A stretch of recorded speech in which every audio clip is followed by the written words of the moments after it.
Oh, thank you. That's very kind. That's. Nah, I hope I can back it up. Oh Lord. Uh-oh. No, this is the thing. I have not been to St. Louis much, but I got in last night, and I've had a great time so far. You have a beautiful, beautiful city. You have a beautiful museum. Lots of stolen art. Lots of, like, y'all got it good. Like, I was looking around like, wow, that's from Egypt. Oof. And he really in there too. That's crazy. Oh, I had some great pancakes. You know, this has been wonderful, and the people here are incredibly sweet, incredibly nice. Yeah, this is like. But y'all have some.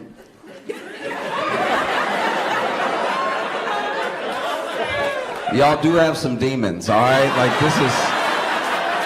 this is chaotic. Like y'all have the Midwest nice on lock. I'm just saying, a cut below that, like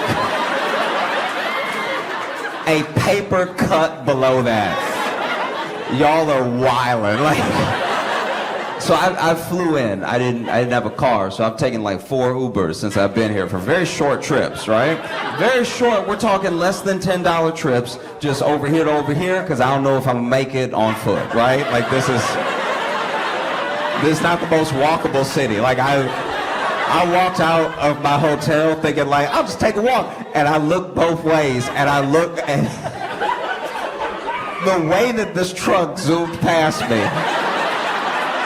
I was like, you know what, I'm gonna go ahead and order, you know, just so I have some armor around me. And the dude driving couldn't have been nicer. I get in, he's like, Josh. I was like, yeah, wow, you really excited, like you know me. That's crazy. Excited to see you. I get in and we're talking about the day and everything. And then I don't know, like truly out of nowhere, my man just looks ahead and his whole face changes, and he yells out in the car. So his windows aren't down. Nobody can hear him but me. This is for nobody but him and I. This man goes, it doesn't take 2 lanes to turn right.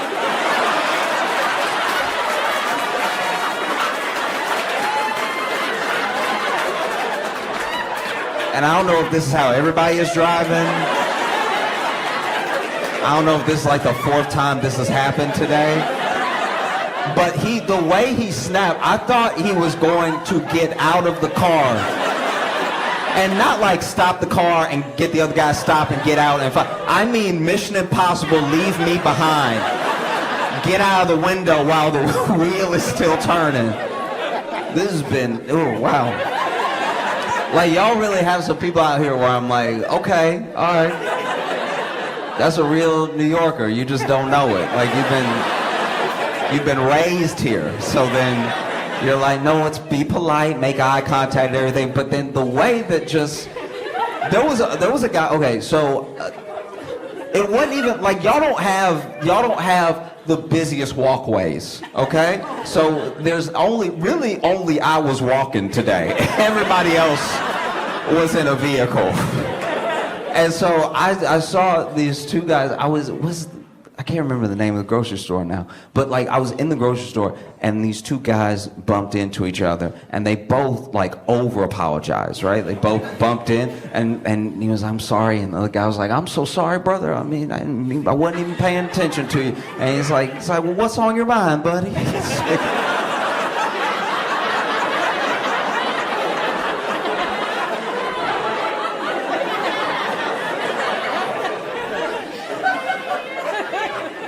And he's like, I just been going through a lot, you know what I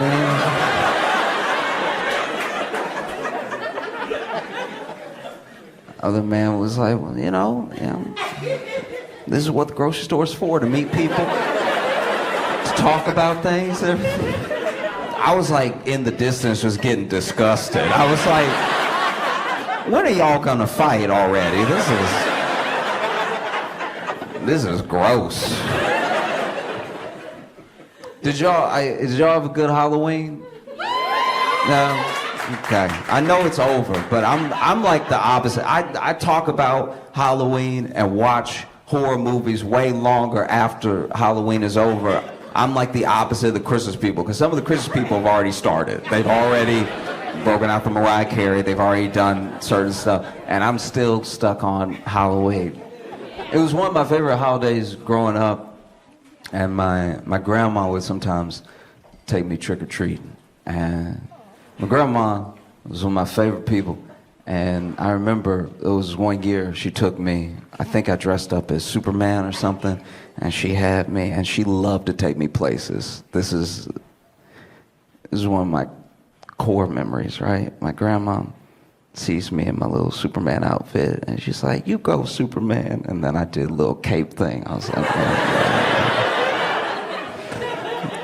and then she's got me hand in hand, and we decided to, go to a couple houses, go trick-or-treating. Now, this was not the best neighborhood, so there was going to be very little trick-or-treating, period. Like, this is already, anybody who's from a place that is not where you want to stay knows what I'm talking about. So we go up to the first house, and I knock on the door. They open my trick-or-treat, and then they give me a little, maybe 2-3 pieces of candy.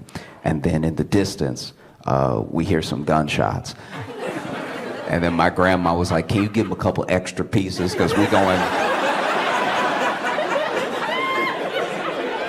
go back home right now." So this really is, not to put all the pressure on you, but like, come to think about it, you don't want to be opening your door that much tonight, so you might as well just give him the bag. I mean, and so we went back to my grandma's house, and I'm sitting there, and like, part of the joy of trick-or-treat isn't just getting the candy. It's like going places, having the adults be like, "Oh, Superman, I had no idea," or whatever. Just the whole experience. And so the fact that I wasn't gonna get to do it, I was bummed out. I was like 8. I was just bummed out, right? And so after maybe 10 minutes passed, I turned to my grandma. I'm like, "Grandma, are you sure we can't go back out and trick-or-treat?" And I don't know if y'all who grew up in the South here, but Southern grandmas especially, they turn on you. They very, very sweet people, but as soon as you like cross, they just turn, right? So I'm like, "Grandma, can't we go trick-or-treat just for a little while, And my grandma turns to me, she's like, "Boy, are you stupid? Are you stupid? Did you not hear the gunshot?" And then she made me sit there with her, right? And this took all 5 minutes. I don't want you to think she was torturing me or anything. But she sat with me there for 5 minutes and just made me count out the gunshots with her. And every once in a while, my grandma would be like, "That's you? That's you too." My grandma cracked me up, because especially anybody who has grandparents knows that in one form or another, your grandparents have lived long enough that they have some arch nemesis out there. They take different forms, but there was this one person that was one of my grandma's arch nemesis. We still don't know who it is, but they would come every Halloween to trick-or-treat, and my grandma hated that. She never wanted to give him candy because she was like, "That's an adult." Like, he little, but that's an adult. I know an adult when I see one. And then even I was kind of like, "Come on, just this the holiday and everything." She's like, "No, he grown, okay? I don't care how little he is, he grown. There's a holiday for the children. How he come every year and the same thing don't grow, all right?" That's an adult. But Halloween also has its downsides, Like, I had years when I lived in Chicago, people would come and trick-or-treat. And there was one year that I heard the trick-or-treat, and I opened the door, and it couldn't have been a bigger man. Like, I was looking at him, and he was looking down at me, and he had a bag, but it wasn't even a bag. He had a pillowcase. And he was like, "Trick or treat." And like, I'm not even kidding. The dude, okay, so open door, the pillowcase is out, right? Like trick or treat. And then we stared at each other, and after a while, he was just like. And I'm trying to look behind him for a kid or something. I'm like, oh, do you have any kids? He's like, nah, it's just me, dog. You know what I mean? He looked like he robbed the candy, you know what I mean? Like, and now I got my door all open, my apartment exposed. You know, and so I was like, oh, you know, try and make conversation while I fiddle for these mini-sized Snickers. Like, you know how when you okay, let's say you are in a parking lot and there's somebody chasing you like Freddy Krueger style, and you try to get the keys and the keys won't be keys. See what I'm talking about? Where you like struggling, you're like, come on now, come on. It's not even about the key, getting the key in the keyhole. It's about getting the keys in your hands, like getting some purchase on the keys. Like you're like, come on, come on. It was like that with the Snickers. None of the Snickers wanted to stay in my hand. I think I had sweat so much from how big this man was that all the Snickers are slipping. So I'm just in my little like. In the Snickers bag, trying to get a handful, and they just keep slipping through my fingers like they ain't all melted or something. And I'm trying to make conversation like, what? So where are you supposed to be? And he was, this is the coldest shit I've ever heard in my life. He was really terrified. He looked at me, he was like, what am I supposed to be? I'm trick-or-treating. I was like, oh God, take the bag, take the bag. Take the whole bag. Oh my God. I've never heard trick or treat used as what, this is what I'm going as. Truly jarring. I don't know if y'all saw, but Sam Bankman-Fried was found guilty on all charges. If you don't know who Sam Bankman-Fried is, he's the dude who looked like somebody microwave Shia LaBeouf. He was behind a multi-billion-dollar crypto scandal, and took a lot of people's money. Had a lot of powerful friends, so he could take a lot of people's money. He was found guilty, and he made a serious mistake. He stole money from rich people. When you think about it, it's really all he did wrong. If you steal from the poor, you're going to be pretty good off. Like, I don't know. This dude is going to go away for a long time. Which is crazy, because I don't really understand what he did. But I'm glad he didn't do it to me. I'm like, you ever just, because I never got into crypto because I didn't understand it, so you ever just be so dumb you miss a whole tragedy? Because I saw the whole thing coming. I was having FOMO and everything, and then everybody started losing their money. I was like, maybe it pays to not read sometimes. Maybe it's to my benefit that I have stayed as ignorant as possible on very specific subjects in life. Put your hands together for Josh Johnson, everybody.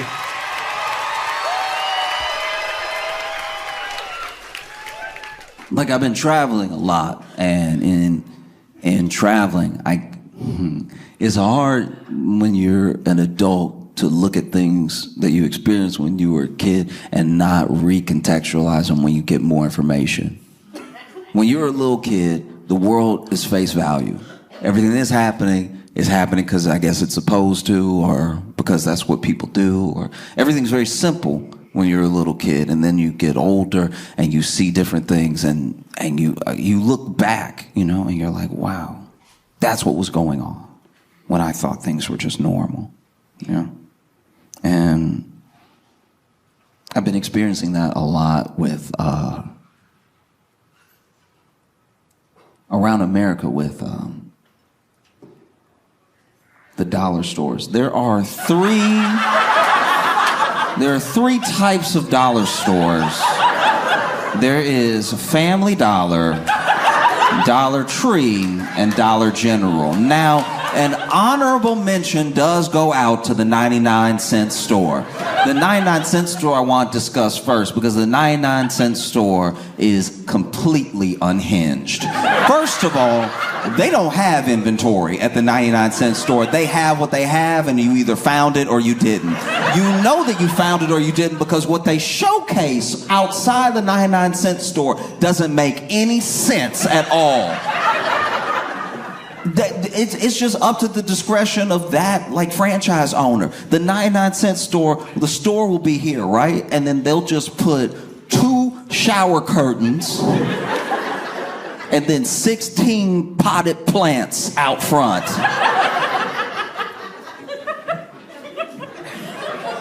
What is this place? Then you walk in and it's like, it's like if somebody truly made a business out of garage. Because when you walk in, nothing has a designated spot or anything. There are things hanging on hooks I didn't even remember had hooks. I forgot that each broom I've owned had a little hook to it. But then when you walk into the 99-cent store, almost like a beaded curtain, you walk through brooms hitting you in your face.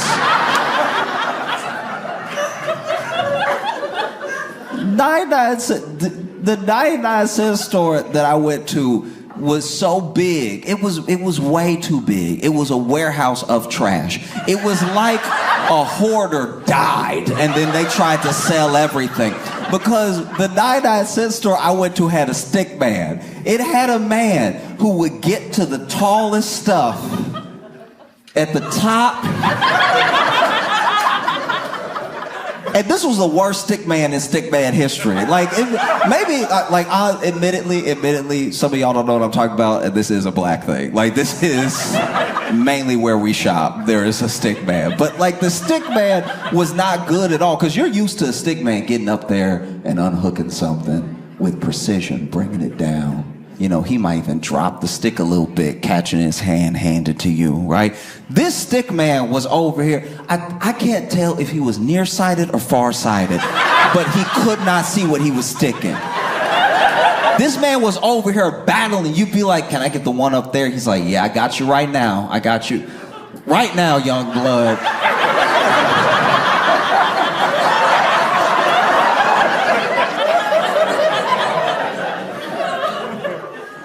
Then it falls on the ground. He pick it up, dust it off.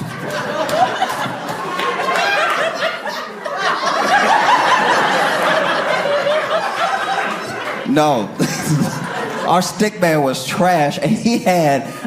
Okay, look.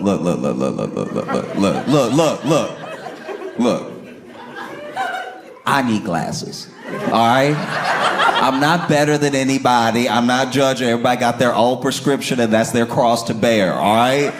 But he had the most specific eyes I have ever seen in my entire life. This man had one Coke bottle and one that was very thin.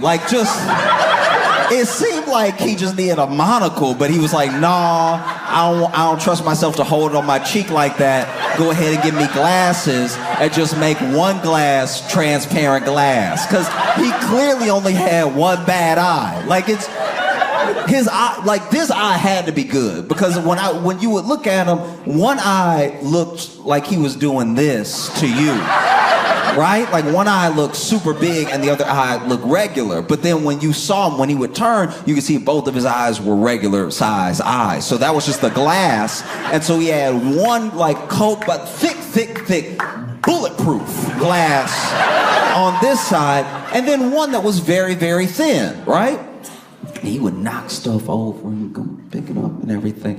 And he worked at the 99-cent store since maybe before time. This man had been there a very long time. He might still be there now. I don't know.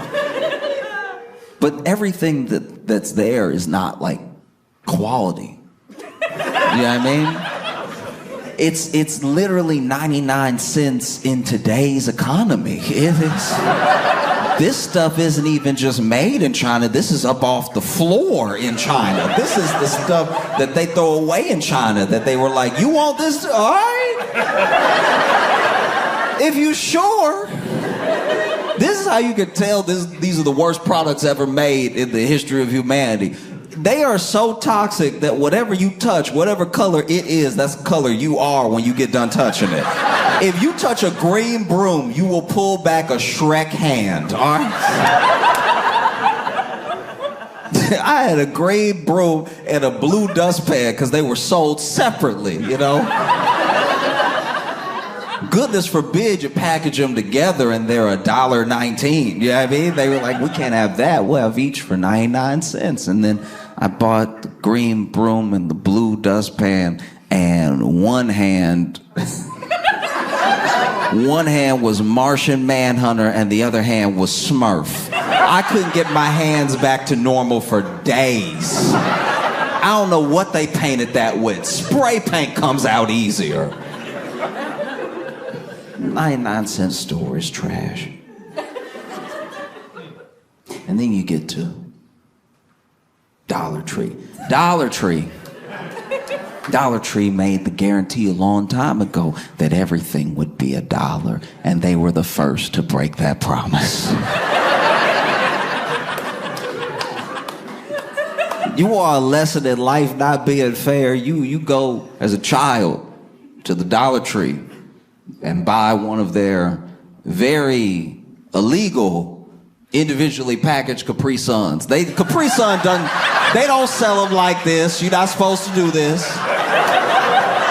That's how I knew I was broke sometimes. Like, you a kid going into the Dollar Tree for a Lucy Capri Sun.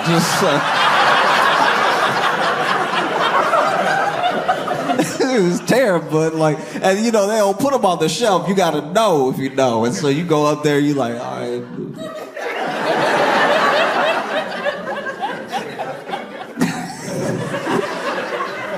Feel like I'm buying weed or something. I'm over here. Come on, sip. Come on. You miming it. You.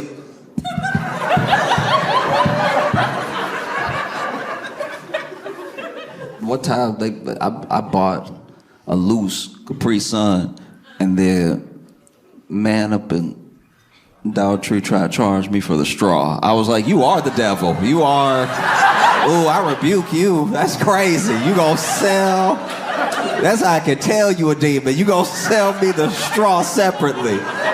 What am I supposed to do with this? Suck it with a safety pin? This is crazy. That's insane. This man over here sliding the Capri Sun to me, and I'm looking at him. What's wrong, man? You know, come on. It's like, that's extra, young blood. I'm like, hey, what? From a young age, I could identify with people who rob stores because that was very aggravating. Dollar Tree was over here just, you know, letting themselves run out of inventory. I would go in the Dollar Tree and there'd just be whole spaces, whole sections empty. You know, at least the 99-cent store is packed. Packed to the brim with stuff that doesn't even make sense. The 99-cent store would have one of something, proudly. They'd have one of something and the price tag. There was one time I went to a 99-cent store, I saw one bra. That's crazy.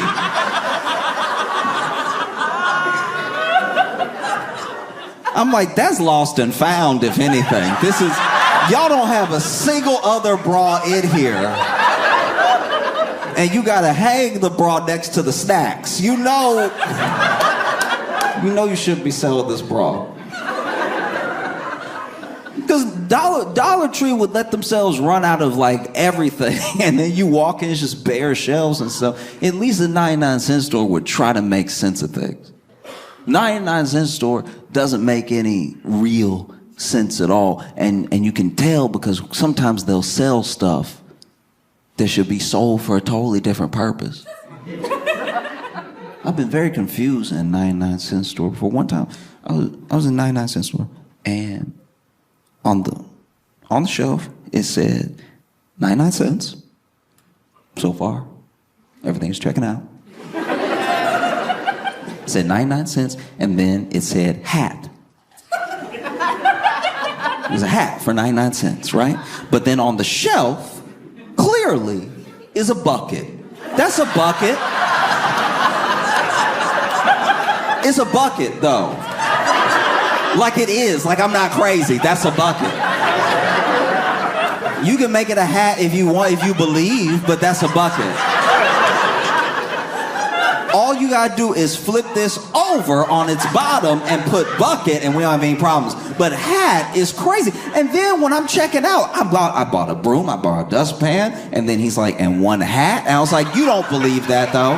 There's no way you believe that. Because it's not a hat, it's a bucket. And I want to be clear, it's not even a bucket hat. It is a bucket. A bucket.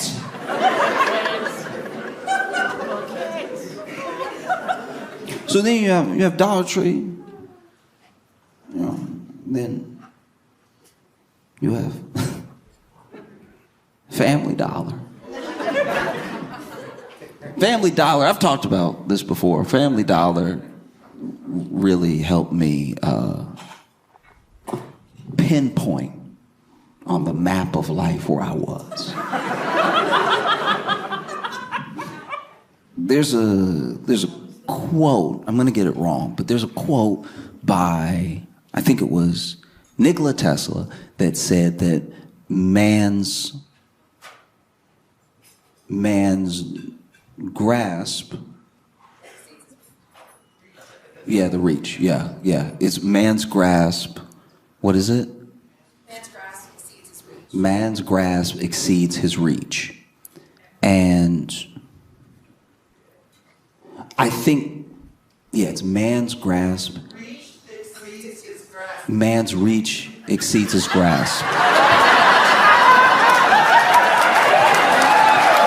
I was like never gonna correct you because I didn't know either, but like, as soon as you said something, it did sound. Yeah.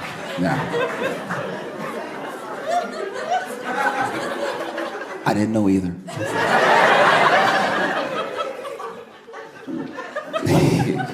So man's reach exceeds his grasp, and I think that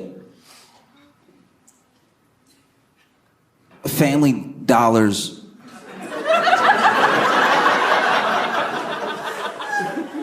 inventory exceeds its means, because every year of my life, Family Dollar has been trying harder and harder to be a grocery store. Every time I go up in Family Dollar, they add one more item that they should not have at Family Dollar. I remember the day I went in Family Dollar and saw milk, and I was like, no, we not built for this. A lot of people are gonna get sick, okay? I'm a kid, but I'm still trying to tell adults how to run their business. I was like, y'all don't even have the fridge space for this milk. Come on now. And Family Dollar has always helped me keep track, truly, being honest with myself of where I am on this map of life, right? Because at first, I walked in Family Dollar, I saw milk, and I was like, y'all, don't do this. And 2 years later, I was like, let me go ahead and get the milk.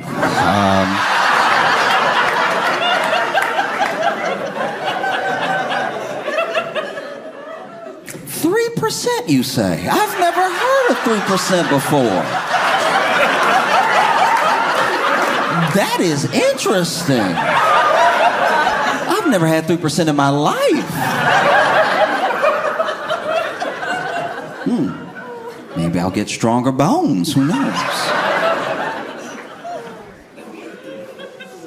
So you got Dollar Tree, you got Family Dollar, and then you have Dollar General. Dollar General is the stuff of nightmares. Dollar General is straight out of a horror movie. And I don't say that because of the experiences I've had at Dollar General. I say that because of where they put Dollar Generals. Dollar General will be the last thing you see before you die. And not in a curse sort of way, not in like the Ring sort of way. Dollar General will be put in the middle of a field. Whether you are in the South or the Midwest, the only places Dollar General truly exists and thrives is the middle of nowhere in the South, the middle of nowhere in the Midwest, and the Sahara. I don't know. By the time you see a Dollar General, you're like, is this a mirage? Because I've seen nothing but fields for 30 minutes and then one Dollar General. With a man working there from the 1800s, who knows? Those Dollar General, people that work at Dollar General get bold with you when they're out. When you out in like their area, you at this Dollar General in like Ball, Louisiana. You walk in, it's like, not from around here, huh? It's like, you even talking like the movie. Who says that to a customer? Not even where you from. Not from around here, are you? Oh. Now you can tell a Dollar General is terrifying. Because out of a Dollar Tree and a Family Dollar, I'm just talking about my experiences growing up, you know. Out of a Dollar Tree and a Family Dollar, a Dollar General is the least likely to be robbed, all right? I've seen Dollar Generals, you know, be on the news, not for being robbed, for the attempt. Do you know the horror that has to go down for the attempt of a robbery to make the actual news? Nothing got stolen, but everything that happened was still so bad that it made the news. There was a dude who was on the news. I'm pretty sure it was Dollar General, and this dude made the news because they ran up in the Dollar General trying to rob it, which also not a great plan. Dollar General doesn't exactly have a lot of sales going on. And so for all the sales they do have going on, let's just say no Dollar General I've heard of needs a safe, all right?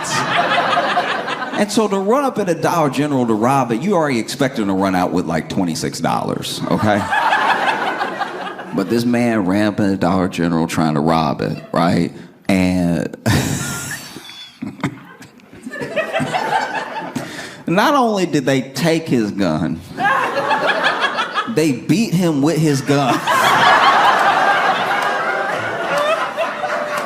And then the getaway driver called the police on them.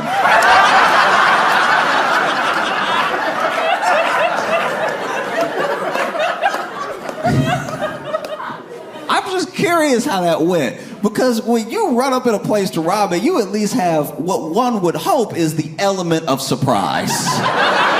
You would hope a place doesn't get robbed so often that they are ready like Neo from the Matrix to snatch the gun out of your hand as soon as you walk in. I'm sure people going in to rob a place have like a rob and walk or like a gun-toting bravado maybe.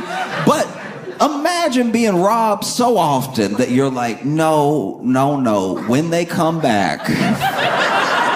Because this is the thing that blows my mind, is that we're in the South, and this dude ran up in a Dollar General to rob it, and they didn't shoot him. The South loves guns. We love guns.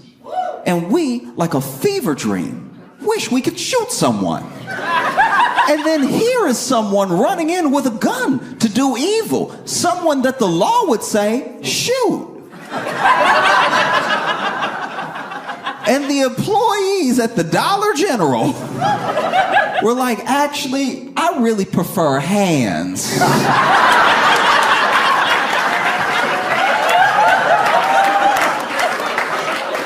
Imagine how crazy you have to be, how bad of a week you must be having for somebody to run up in there with a gun out to rob you, and you go, this is exactly what I needed. You know what?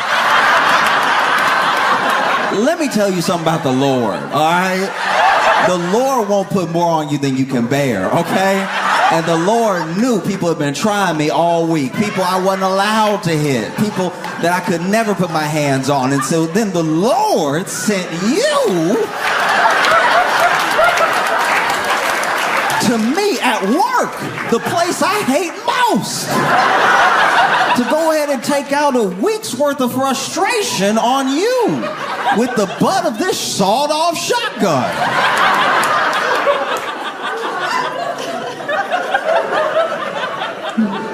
Imagine you run into a Dollar General to rob it, gun already out. Hey, everybody freeze, whatever he said. And then the employees turn and he's like, open the register. And they're just smiling. You don't know what happens next. Maybe a blackout. Maybe you watch them take the gun out of your hands because you weren't expecting that. And then you see the butt of the gun coming back real slow.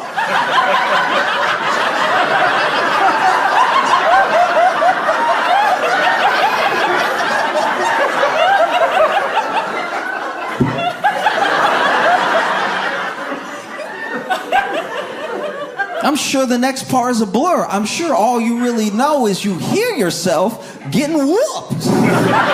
It's almost like an out-of-body experience. You forget, was this my gun the whole time? It's not acting like my gun.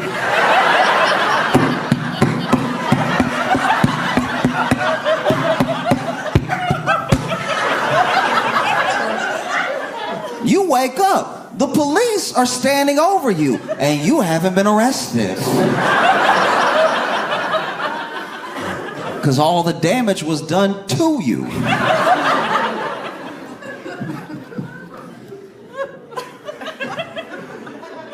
Oh, Dollar General, insane.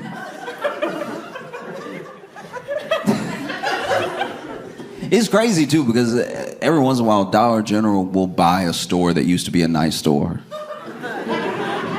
Like, it used to be like a dope store. Like, truly, it used to be like crazy.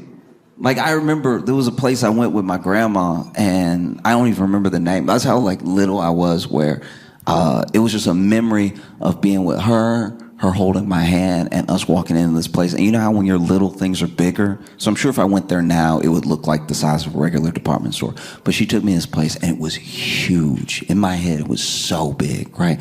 And she bought some socks, she bought some other stuff and everything, and then we left.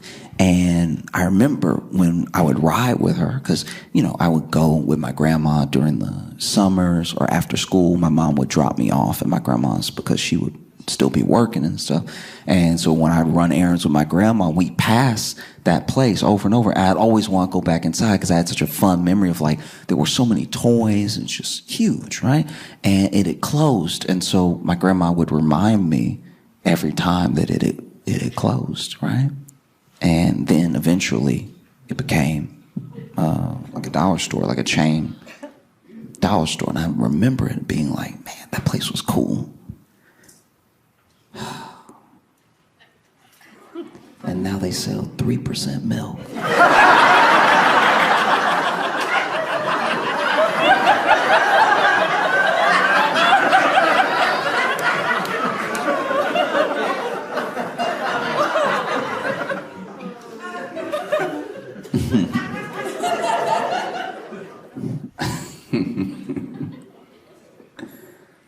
Okay.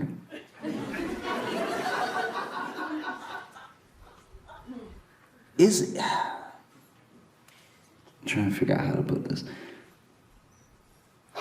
I told my friends a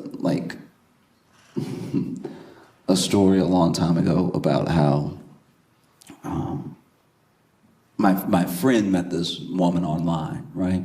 And this was back when meeting people online was still like not quite done. It was still new to do that.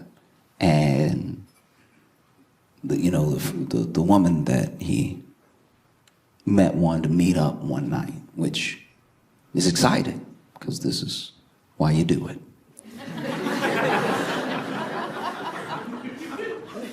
And she said she wanted to meet up. And he was like, where do you want to meet? And she was like, oh, behind the library.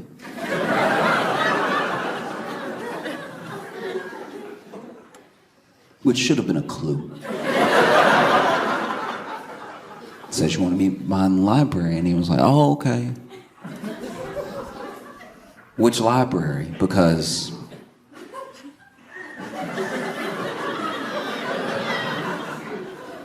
so she told him which branch. And then they met up, and it just took him too long to realize he was being robbed. Do you know what I mean? Like, it's just... like, even when he showed up and it was two dudes, he was like, but where's Sarah? It's like,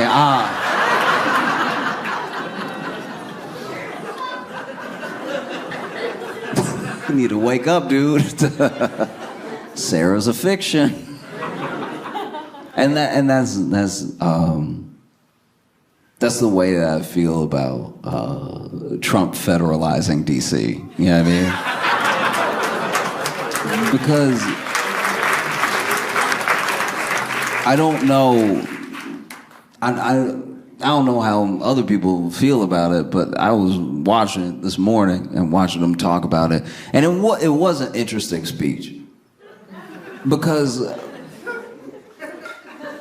you would have thought he would have stayed on crime the whole time, but he definitely diverted a few times. Like there was one point where I really don't like. I'm not even joking right now. I genuinely don't understand what he was trying to say, because there was one point where he was talking about how, like, trans people fight or something, and it just started to feel like the kind of conversation you have with someone who is 2,000 years old. Like, it just...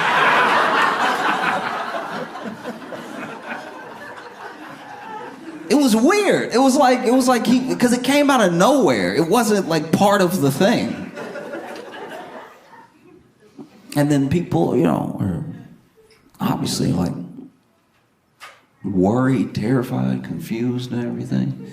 Because there are people who are like, he can't do that. That's not legal.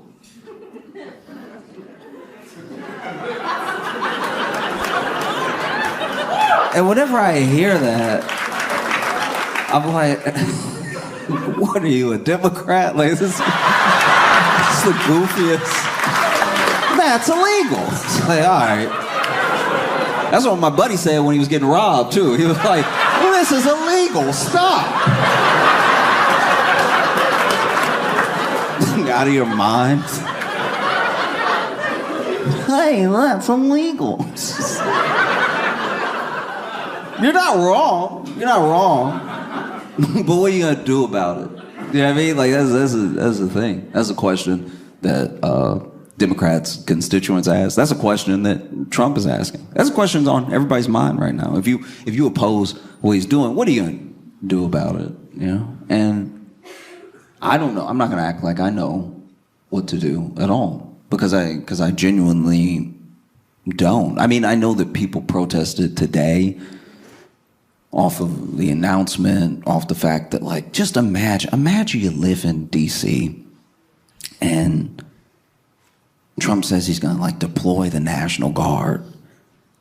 And you just, like, not only is crime at this, like, 25, 30-year low, but, like, you just got to the point where you were probably starting to feel kind of safe off the street, and now it's gonna be the National Guard looking at you every day, confused why they're there too.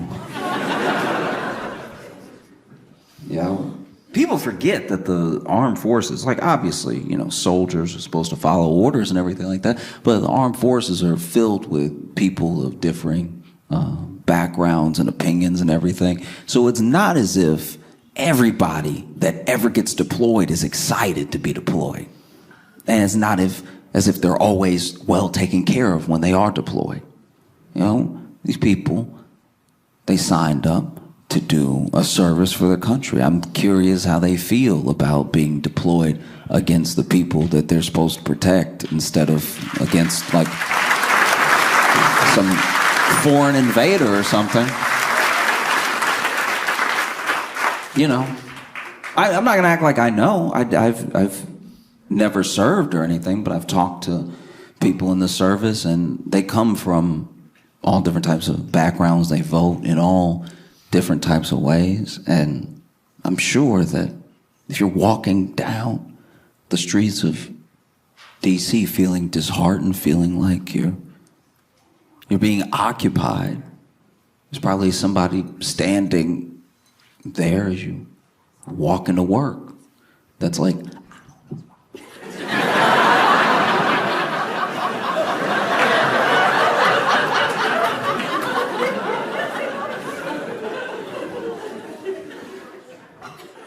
yeah.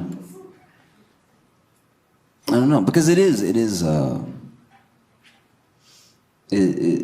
been on my mind all day, and trying to figure out how to not just like talk about it, but say something more than just like, I think that might be bad. Like, I think that we're having a moment a lot like my friend had, where it's like you just have to be very aware of what's happening, because to not be aware doesn't mean the thing will go away, you know? Like, we don't want to be behind a library going, "Where's Sarah?"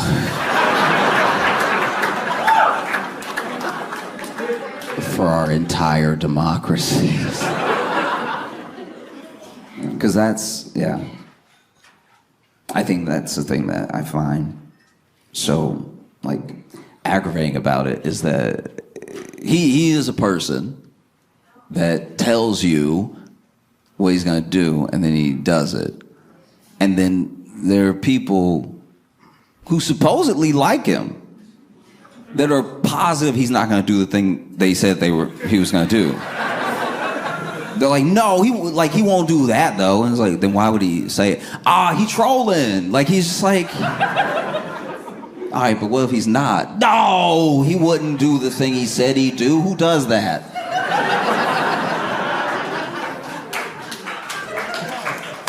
You know? Because I'm not going to act like I know what to do. And I think it's more important for everyone should know who, on every level, their representatives are, and what they do for you, and what they're doing for you right now. And it's easier to hold those people to account when you know who they are. You know what I mean? Like your state senator, or everything down to, like, you know, alderman. Everything. Because it's the fact that these people go unnoticed, the fact that we expect whoever, business people, celebrities, whatever it is, to pick up the slack of the people that were elected to do those jobs, all right? Like, we're in a position now as a country that's very scary, because we look to companies to do some of the work that local government should be able to do. And now we've stripped resources from local government to the point where you do need who knows, Amazon to come in and bring in jobs, because how are we going to get jobs now? Or you need on a state level companies that you give everything to, and they give you very little for the resource that you're missing, you know? And so now we're at a point where some of our infrastructure is completely buckled without us really realizing it. You know, there's been such an influx of money into the economy because of AI and because of the gamble and the race to be number one in AI that all these companies are making. There's been such a rush to build and fill these data centers that money is flowing in a way that, you know, the effect of the tariffs isn't fully being felt. The economy and the the like 5 top businesses in the S&P 500 are now carrying most of the weight of the S&P 500. Like we're at a point that's close to tipping, and it's very important for the people to be held accountable. They're actually accountable. You know, it gets very easy to divert and get mad at this person or notice that this person said something. Whatever it is, it's the actual people who vote on these things, who have the power to say yes or no to large companies, knowing that you know where they are and what they do, that holds them to account. As long as you are distracted or you're blaming whatever, the person to blame when it's too late, then things are going to stay the same. You know, representatives, to me, work a lot like when you're out with your friends, and let's say you're like young too, maybe you're like 21, out at a bar or a club for the first time. You don't have any experience with this stuff. You're just the 4 or 5 of you guys all together, buddies in college, going out to like a bar or a club for the first time. You don't really know. You don't have any swag yet. Don't have a ton of confidence.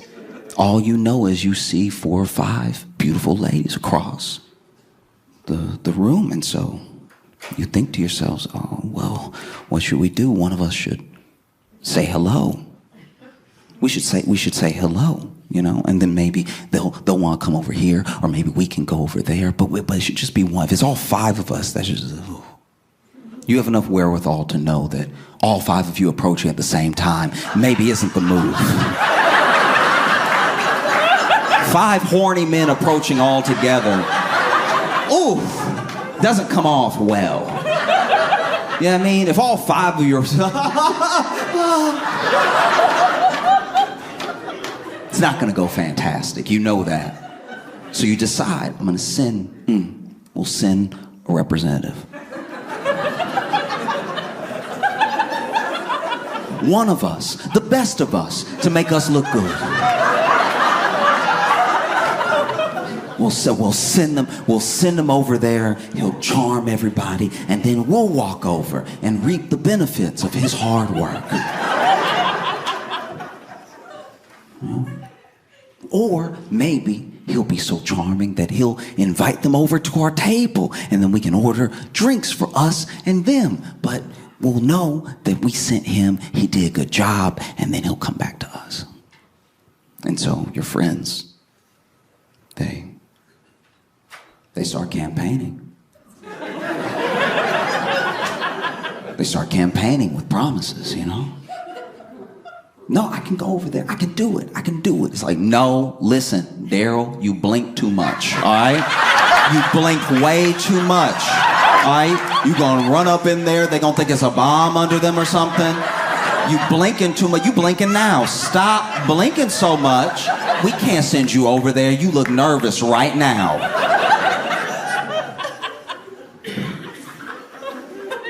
And so then the group nominates Mark. Mark has at least had a girlfriend. He knows how to talk to women. He's had a girlfriend, he has sisters, and a mom. He knows what to do. Let's get Mark over there. So Mark, elected by the group, goes over there, you know. And even before he walks over, he says something that Mark would say. You know, he stands up and he's like, hey guys, thank you so much. All right, your faith in me means a lot. I'm gonna go over there. I'm gonna do my best for us, for all of us, okay? I appreciate you all so much. And look, I'm gonna do my darndest. Who knows what the result will be, but your faith in me means the world. No matter what, we're gonna have a great night tonight, okay? See y'all in a second. And then he goes over, he makes his approach. And because Mark is engaging, he's sweet, and he's interesting, he's easy to talk to, and because he's extroverted and he's outgoing, he knows how to approach without creeping or intimidating. And so quickly, you see these 5 ladies having what looks like a really good conversation with Mark. Things are looking up. This is incredible. The body language is phenomenal. Mark is over here working the room.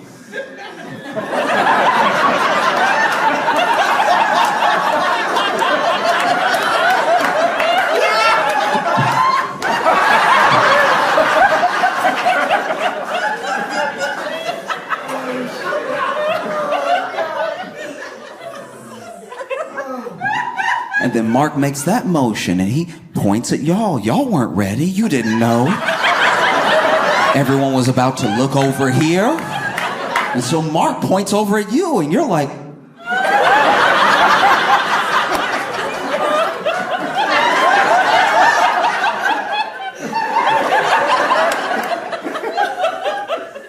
Mark turns around and keeps chatting. And after a while, things start to slow down. You don't really know why, but some nods and still a couple of laughs. And then Mark, he doesn't beckon you over. He doesn't give the thumbs up like they're about to head back with him.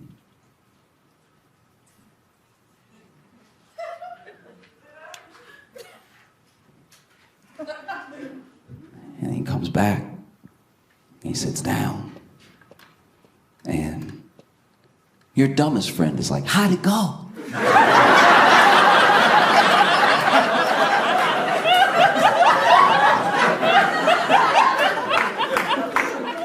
And Mark says, well, fellas, they all have husbands.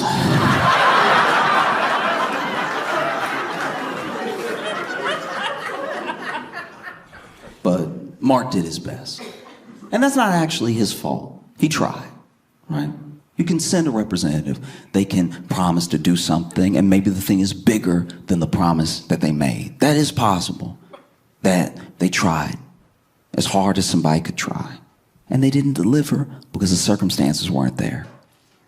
But let's talk about a different scenario, a more common scenario. Maybe Mark was sick. He wasn't even there. He's at home. Your buddy Chet is campaigning. And Chet campaigns on some pretty jarring promises. He's like, look, I'm gonna go over there, all right? I'm gonna be like, what's up? Be like, hey, ladies.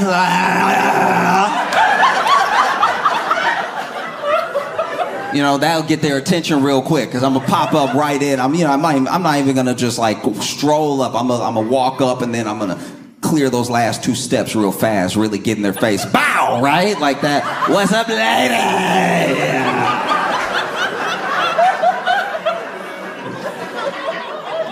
And I'm just gonna tell them what it is. I'm like, you could have a boring night, or you could have a night with us.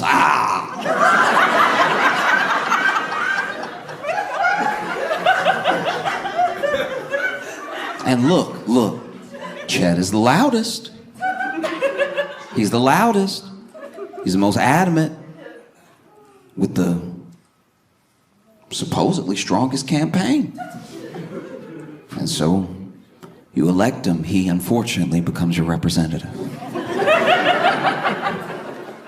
And you see him off, and he doesn't give a speech like Mark did. He gives a speech like, all right. Next time you see me, I'm gonna be smelling like perfume, all right?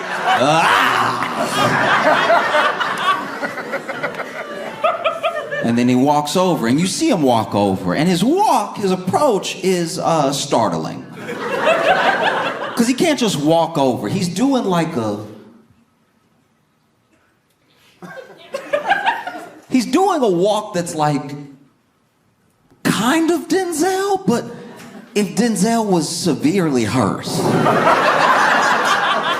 You know, Denzel has that swag to his walk. Chet is over here.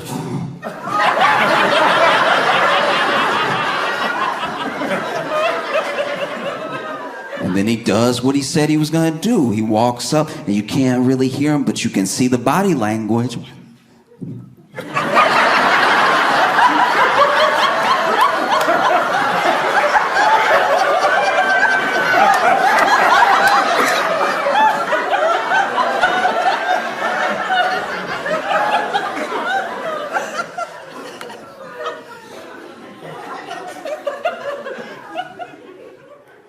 You don't hear him give his little speech, but you can tell when he gives it because everybody slapped him.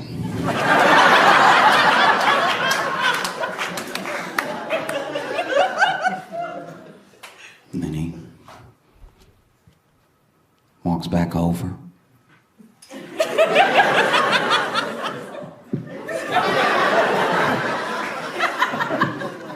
He sits down.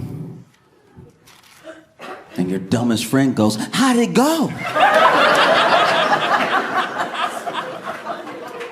And he's like, "Man, let's get out of here. Everybody's stuck up in here." Oh. And it does feel like that's where we are. Yeah, I mean, we're in a pretty bad situation. There's way more Chets than there are Marks. You know, because I used to look around, especially when I first started touring, even when I was in some of the worst, you know, motels, hotels, like some of the worst, like. But I did the first time I ever got a chance to travel this country at all and meet new people who were from new places that I had never been to before.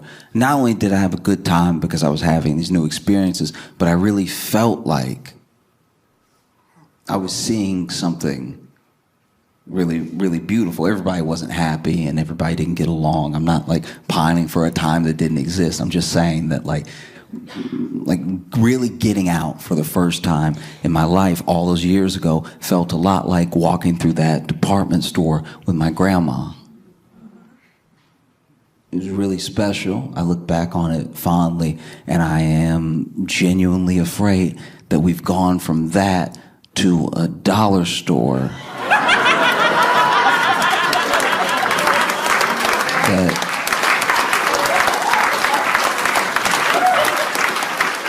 that sells 3% milk.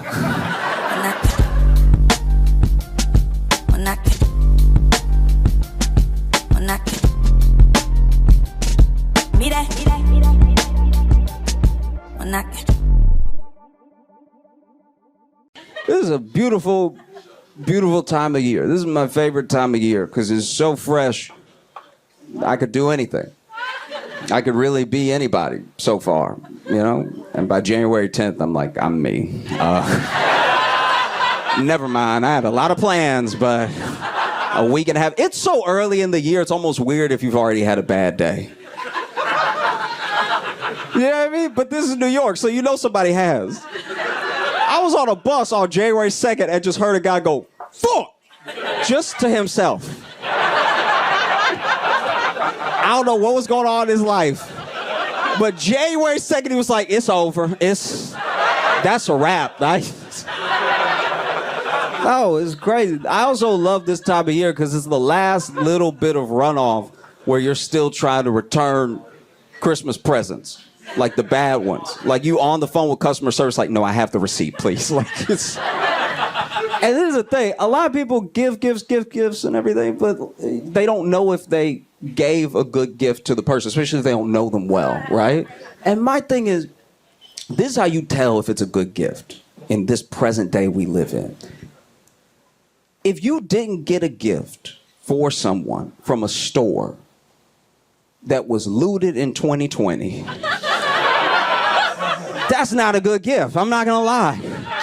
Do you know what I mean? It's a very easy metric now. Because, look, I'm just saying, everything's free when we looting. And there are brands that know that they didn't get touched. Like, honestly, if I was a shop owner, I would be embarrassed. if I showed up the morning after a riot and I get to my store, Nike store ransacked, Louis Vuitton store unrecognizable, and then my store pristine, not even broken glass, I'd be like, I gotta hang it up. I didn't know it would be like this. Can I burn it down and say it was part of the riot? Because this is a shame. I remember that was a very specific time.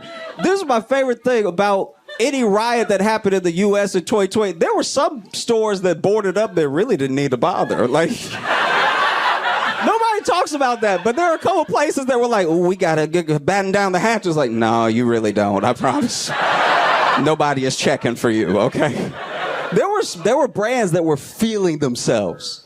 Like, I don't know if you remember this, but you can look this up. This is a real thing that happened. In 2020, during the protests, there were Sweet Greens that boarded up in preparation. Sweet Green. I want to meet the person who made the decision. I want to meet the person who was like, all right, it might get crazy out here in Seattle. And you know it when it gets crazy. You know what niggas love is arugula. So we got to hold it down, all right? Got to protect the inventory, okay?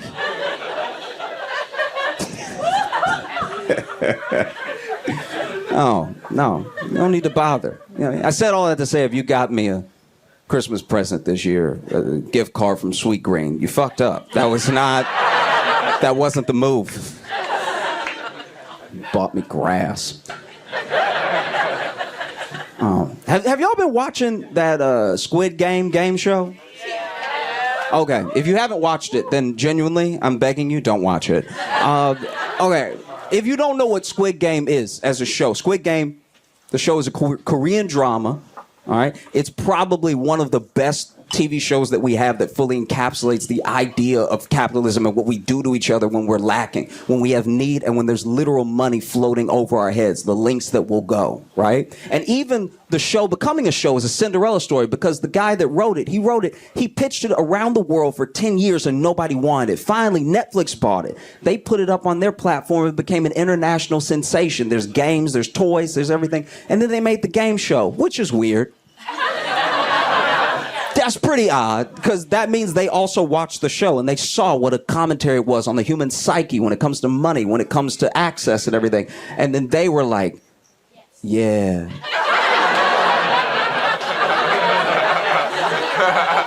We should do that. Yes, we should do that. Let's round up these pores and make them battle it out. We'll get 400 of the saddest stories you've ever heard in your fucking life. It's insane. And this is the other reason that I'm begging you not to watch it, okay? In the show Squid Game, the Korean drama, when you lose, you die. In the game show, when you lose, a pack goes off. It explodes on you, and it's black. It's not red. It's ink. Squid Game, very clever. And it explodes, but they still make the people fall like they died. And it feels like they test running killing a person in front of us. Do you know what I mean? Because when I was watching the show, the first person lost and then they fell. And I was like, that's a little dramatic. All right. And then 12 more people fell. And I was like, wait, are they really killing people on my TV right now? Because if they are, I don't know what I'm going to do about that. Because they already shot the show and I'm at home. But can we make sure that for season 2, they don't kill anybody? Because I'm going to finish the show. It's compelling. But it's just a weird thing. I don't know. It's very unsettling because they make all these people tell the saddest parts of their life and they cut to them in the show and you know they're not going to win. Why are you telling me this is a physical American Idol. Why are you telling me the sad story and you know they're not going to get far? That's terrible. It would be a dude with the biggest tearjerker you could ever imagine. He's like, I'm just want to bring money back home for my cousin. He's got cancer herpes and he doesn't have a real house. He got half a house, so I want to pay for him to finish his house because he get rained on anytime it rains sideways a little bit, and so I just want to have a full roof for him to be under, not half a roof, because he really got like half an umbrella over his head right now, and so I just want to do something nice for him because he donated a bunch of his bones to orphans, and so he already didn't have a good life to begin with. And then they zoom out of the person playing the game, and you see he's the shortest man that's ever lived. You're like, he's not gonna get far at all. Physical limitations alone. Why are you getting me attached to his story? Or even worse, they'll interview like a smart woman, and you be like, they not gonna let her get far at all. She gonna slip up and say a big word in front of him, and the dumbs are gonna jump on her. She gonna say one of those encyclopedia words that be like, get her out. She look like she can do puzzles. No, so jarred. Are y'all also following this Gypsy Rose thing? Okay. In case you don't know anything about Gypsy Rose, I'll try to bring you up to speed as quickly as possible. Gypsy Rose is a young woman, used to be girl. She was a girl when all this happened. Her mom has Munchausen by proxy, so her mom convinced her she was sick, convinced everyone else she was sick, told people she was sick, raised money for her because she was so sick. So she was like GoFundMe before GoFundMe, right? And so she was like raising all this money and everything. Then Gypsy realizes, hey, I'm not as sick as you're making me out to be. Around the same time that this happens, right? She makes a friend online. They start dating. That becomes her boyfriend, okay? And then she tells her boyfriend, you need to kill my mom so we can be together. I was not in the room when this conversation happened. But the way that I think it went was Gypsy gets close to this person and is like, you're going to have to kill my mom so we can be together. And then he said, I was planning on killing somebody anyway. Because it took so little convincing. This man is clearly out of his mind, right? Killing a mom should be several conversations. You should have to wear me down to kill your mom. If you tell someone, I need you to kill my mom so we can be together, and they go, yup, you are also in danger. That is absolute insanity. He said yes so quick. That's the reddest flag there is. He said it so quick. Once again, I was not in the room, but he agreed to it so fast. I'm pretty sure he finished her sentence. I'm pretty sure she was like, hey, I need you to. He's like, kill your mom, I got it. And she was like, I was going to say pass the remote, but okay. And so then that's what happens. They meet up, and then he kills the mom, and then they get caught immediately. They get caught so fast. I was genuinely disappointed in them. I was like, you couldn't make it a day. You got caught. They got caught so insanely quickly. And so then they're not together anymore because then they flipped on each other and everything. And it's hard to stay together when you first 48'd each other. But you just immediately like, it was his crazy ass. I said it at once and he did it. And so then Gypsy got way less time than him, and she got out. She's out now. She got like 7 years. He got life because I'm pretty sure she only had to remind him once. I'm pretty sure she only had to be like, hey, that thing about killing your mama, yeah, it's on my calendar. All right. And look, I'm just saying, the main thing that they did wrong, besides killing a person, the main thing that they did wrong is that they didn't really understand the internet the way we don't really understand the internet. So all they did was have the most incriminating conversations online, right? I'm pretty sure they Skyped at one point. I was like, can you stop doing recordable stuff? And so then she gets out, and I saw like a TikTok of her, wishing everybody well, thanking everyone for wishing her well and everything, saying Happy New Year's. And then she said something interesting to me. She was like, I'm spending New Year's with my dad, my stepmom, and my husband. I was like, husband? And I was just shocked. I didn't know she had a husband. So I looked into it, and she had met somebody, and they got married in 2022. And I looked him up. Have y'all seen the husband? Yeah. Y'all seen? Okay. That man looks more like the Kevin James meme than Kevin James. So I was genuinely blown away. There's a picture of him with Gypsy Rose where he's like, and it's not even a diss. That's just his swag, is that like cheeky, everything. And then apparently some people were coming for him online for some weird reason. I have no idea. And then Gypsy came to his defense, and she was like, it's okay, baby. They're just jealous because the D is fire.